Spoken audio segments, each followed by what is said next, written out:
Hello, this is episode 34 of the Cognitive Gamer Podcast. I'm your host, Dr. Stephen Blessing, professor of cognitive psychology at the University of Tampa. I use games to both explain and explore concepts in psychology. We're going to talk about all things meta this episode, such as metacognition, metamemory, and metagaming. Metacognition is our knowledge of our own cognition. That is, our knowledge, gained through experience, about how much stuff we can attend to, our ability to remember information, or what we think about our own ability to make decisions. A particular aspect of this is metamemory, our knowledge of our own memory. For example, we can probably all make a judgment about how good of a short-term memory we have. If I gave you a list of 10 grocery store items, do you think you can remember them all? How many do you think you can remember? What strategies might you use to maximize what you retain? That's all part of our metamemory. I mentioned my love of trick-taking card games before. To be successful at such games, it helps if you can keep track of which cards have been played and which of your fellow players are out of certain suits. I'm not super great at that, so I don't try to remember all the cards, but just the trump cards and the high cards and the other suits. So I'll adapt my play on the basis of my knowledge of my own memory. I also know that as I get back into a game, my ability to remember more information about that game will increase. This type of knowledge is my meta-memory. In my list of metas, I also mentioned another one in there, metagaming, which I'll connect to metacognition later in the podcast. Metagaming comes into play during a few different instances, but again, it's all about knowledge of the gaming situation that's outside of the thing itself. Perhaps a Dungeons & Dragons player having read the monster manual and knowing the stats on a monster the dungeon master just introduced. That's one example, but there are also others. So I'm going meta today and talking about all things meta, but not the parent company of Facebook. That's a different meta. As a listener to this podcast, you've already proven your interest in metacognition. Hopefully by listening, you have considered how your own cognitions come into focus when playing a game. I considered it a high compliment when one of my former students who took my first cognition and game playing class came up to me about 3 years after the course and told me that now when he plays a game, he thinks about what we discussed in class. When you consider your own memory or attention or ability to make decisions, that's metacognition, thinking about your own thinking. We can all make estimations about how many items we can keep in our working memory. I know that if my wife gives me a list of more than 3 or 4 items, I should start writing things down. Or I know that I played enough puzzle games at this point that I stand a pretty good chance of figuring out a new one, and I enjoy those that challenge me somewhat. That's metacognition. Other people can hold more items in their memory, and others aren't so fond of puzzle games because they feel like they are not as good at them. That's their metamemory and metacognition. How does this all develop, though? That's one of the topics I find most interesting here, the development of our metacognition. Let's examine the development of our memory knowledge, in particular, our metamemory. Mary Ann Coitzer, Catherine Leonard, John Flavel, and John Hagen did a fascinating study of children understanding of their own memory.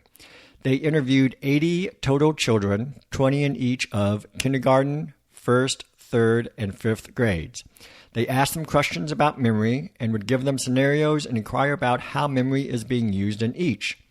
For instance, in one scenario, a person had to remember a phone number, and the question asked if it would make a difference if the person dialed the phone immediately after hearing the number, or if they had to take a drink of water between hearing the number and actually dialing the phone. The third and fifth graders were much more likely than the kindergartners to indicate that getting a drink of water would impair the person's ability to remember the number. In a follow-up question, the kids were asked if they had to remember a phone number, how they would do it. There was a bit of a shift between ages from writing it down to stating they would use a rehearsal strategy. Across all the questions and the responses, one gets the sense that while even the kindergartners had some idea about how memory works and knew it wasn't perfect, that understanding grows and one sees much more sophisticated understanding across these age groups as you get older. The fifth graders' understanding of how memory works in terms of how many items can be remembered, strategies to use to remember better, and even things like how easy or hard it is to relearn something is much better than with the younger children. I'm assuming that most of you listeners are older than the typical fifth grader, so you all probably have a good understanding of how your memory works and its limits. But there's still room for growth. As an anecdote, I was recently in Boston for a workshop. During the Uber ride from the airport to the hotel, I had an interesting conversation with my driver. He found out I was a cognitive psychologist that studied memory and problem solving and started asking me questions. I told him about a couple of different mnemonic techniques, and he seemed to understand how they would be useful and said he might go back and reread the last chapter of this book about business he was into to see if he could remember more of the information. This is the great thing about psychology. Because it's the science of studying human thought and behavior, once we figure out something about how memory works, for instance, we can use that knowledge to help us out. That's true in real life and obviously then also true in gaming. You can probably think of instances like the one I shared at the beginning of our discussion about me and trick-taking games of when you used your knowledge of your own cognition to inform and maybe change your play style. That's what I would consider metagaming, but that term encompasses a lot of different behavior, so let's unpack it a little bit. I can see 3 or 4 different ways one could use the term metagaming.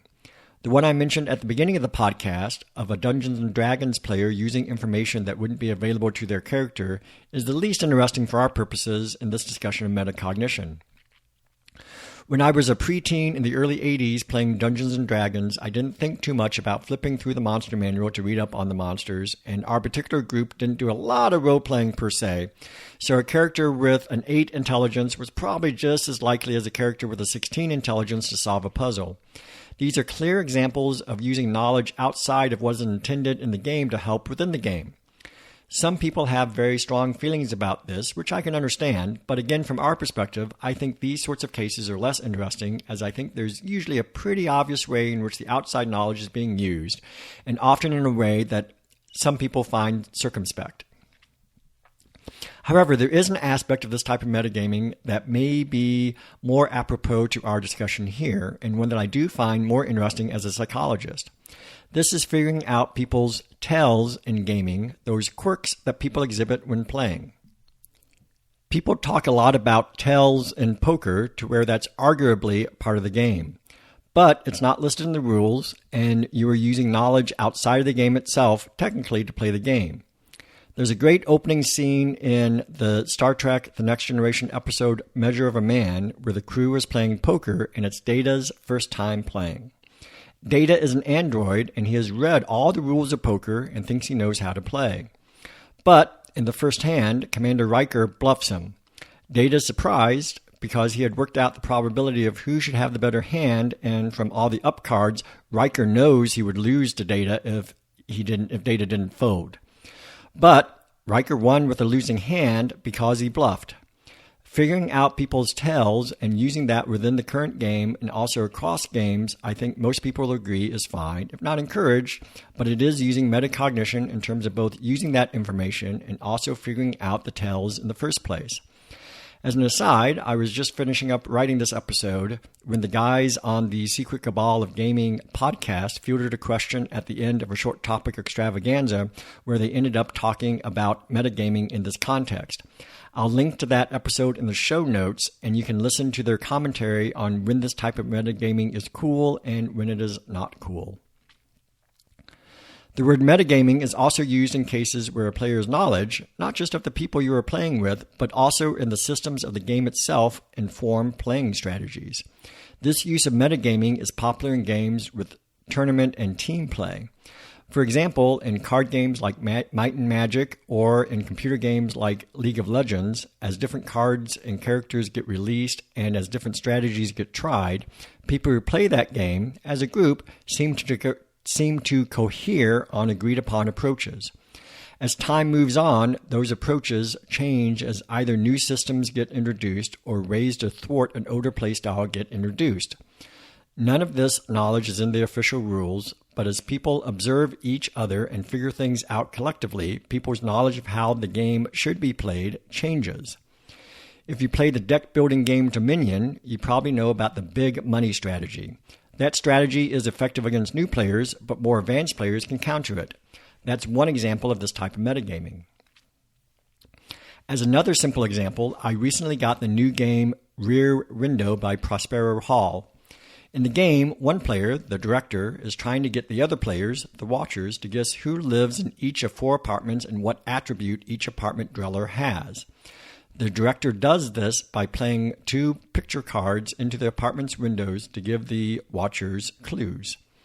On our first play, my wife asked if the windows mean anything, like if the first window is for the person and the second window for the attribute. There's nothing about that in the rules, but that became our meta for the game. As another example, I've watched the first season of Players on Paramount Plus, which is about a fictional League of Legends esports team. It's very good, by the way, and also touches on this notion of metagaming in terms of expectations of how that type of game should be played, particularly at the professional level. This brings me to my last notion of metagaming, and the one that I think most game players do, at least to some extent. Most of the time it's probably implicit, but perhaps sometimes explicitly, and this is the notion that's most similar to metacognition itself. I imagine most of you, as listeners to a podcast about the intersection between game playing and cognitive psychology, have found yourself doing this explicitly, and that is to think about what you are playing and to consider the capabilities of your own cognitions as you are making your moves. That's obviously where metacognition meets metagaming most strongly, and one that I hope to foster more of through this podcast and in my class where I teach cognitive psychology by having the students play games. While they were not talking specifically about either metagaming or metacognition, I listened to a podcast featuring both Quentin Smith of Shut Up and Sit Down and Rodney Smith of Watch It Played as they interviewed each other about being in the gaming industry for 10 years. It's a really cool listen, and I'll link to it in the show notes. It was part of that podcast that got me thinking about all things meta. Quentin asked Rodney how reading rule books so closely to prepare for his videos has changed the way he approaches the task. Rodney started out by saying, and I quote, "It has changed the wiring in my brain," which I'm sure is true both figuratively and literally. He goes on to describe the finding that as he is reading a rule book, he can tell if a rule is right or not. He reports there has been many instances where he has spotted errors in the printed rules based on how he knows in general games should work. I guess you would call this meta rule booking. Quinn, for his part, then talks about meta critiquing, where he can't help but to go into critiquing a game as he is playing it with friends. As we learn more about a thing, we can't help but to think about that thing. That brings us to the close of this episode on all things meta. As you play your next game, have metacognitive thoughts. Consider how your memory, attention, problem-solving, and decision-making are all coming together in order for you to have this game-playing experience. Think about what you can do to minimize any issues you have with your memory, or think about how you can maximize any cognitive strengths you are blessed with. As always, I welcome any comments or questions you may have, so please email me, steve@cognitivegamer.com, and also visit my website, cognitivegamer.com. Also, you can like me on Facebook, Cognitive Gamer, or follow me on Twitter @cognitive_gamer. And if you like the podcast, please give a rating in whatever service you use to play podcasts. Just like most dice rolls, higher is better. This will make it easier for other people to discover the podcast. Until next time, remember to think about what you play and have fun doing it.